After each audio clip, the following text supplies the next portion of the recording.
Good day, students. Let us continue our chapter. The two friends had a few phrases and jokes which were repeated in their conversations. The two friends here are the little girl, Minnie, and the Kabuliwala.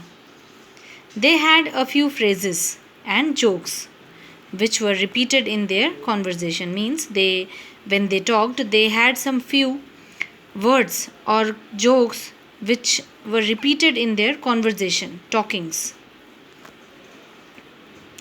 The moment she saw Rahmat was the Kabuliwala's name. The moment she saw Rahmat, Minnie would ask with a hearty laugh, Kabuliwala, oh Kabuliwala, what is in your sack? Sack is the big bag he carried. Rahmat would roar.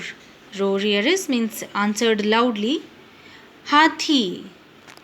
The joke was that the man had an elephant in his sack. And this word itself was a joke.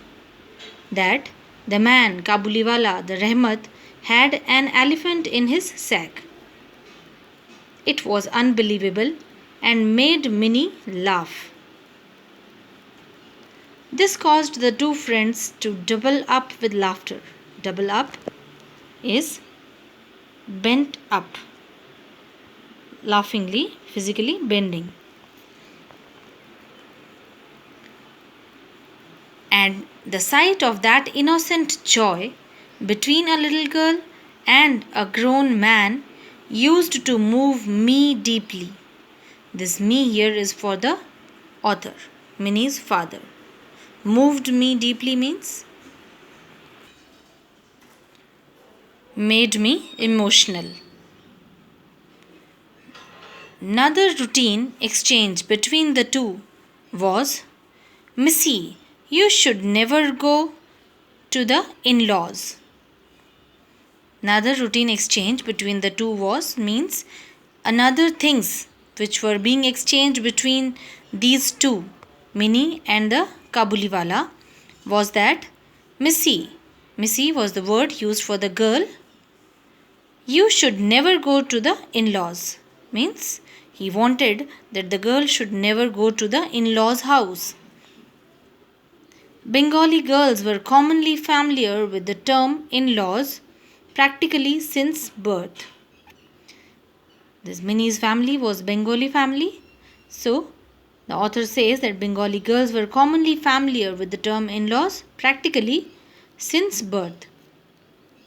But we chose not to load our daughter's mind with such thoughts at such a tender age. Tender age is the young age. The author says that we did not uploaded our daughter's mind with such thoughts at such a young age. They did not talk to her about in-laws and all these things. That was why Minnie could never fully understand Rahmat's advice. And that is why Minnie could not understand why Rahmat used to say her that Missy, you should never go to the in-laws. She could never understand. But to keep quiet was contrary to Minnie's nature. Contrary is opposite. To keep quiet was opposite to Minnie's nature. Means by nature Minnie was talkative and she could not keep quiet. Therefore, she asked, will you go to your in-laws? And therefore, as she did not know the meaning of in-laws, she used to ask Rahmat, will you go to your in-laws?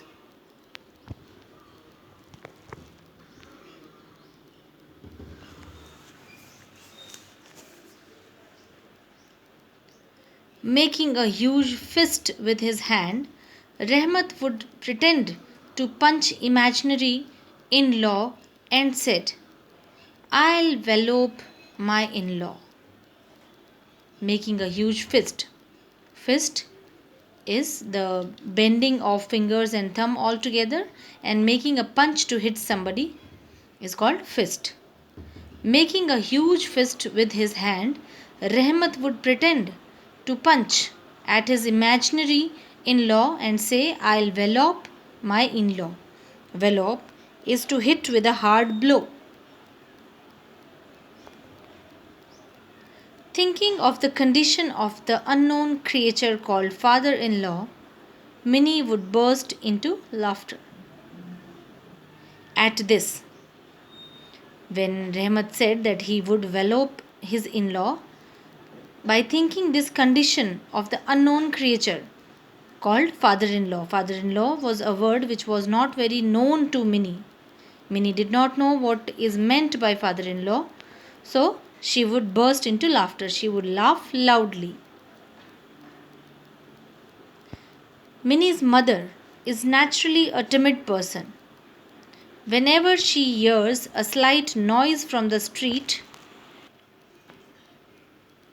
she thinks that everyone in the world is rushing together towards their house. She was so scared and very timid person, naturally timid here is showing fear.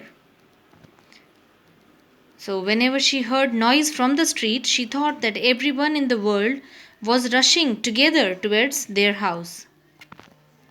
After living for so many years in this world, she still feared that the world is full of all kinds of horrors, and those horrors were thieves, robbers, drunkards, snakes, tigers, malaria, cockroaches, and European soldiers.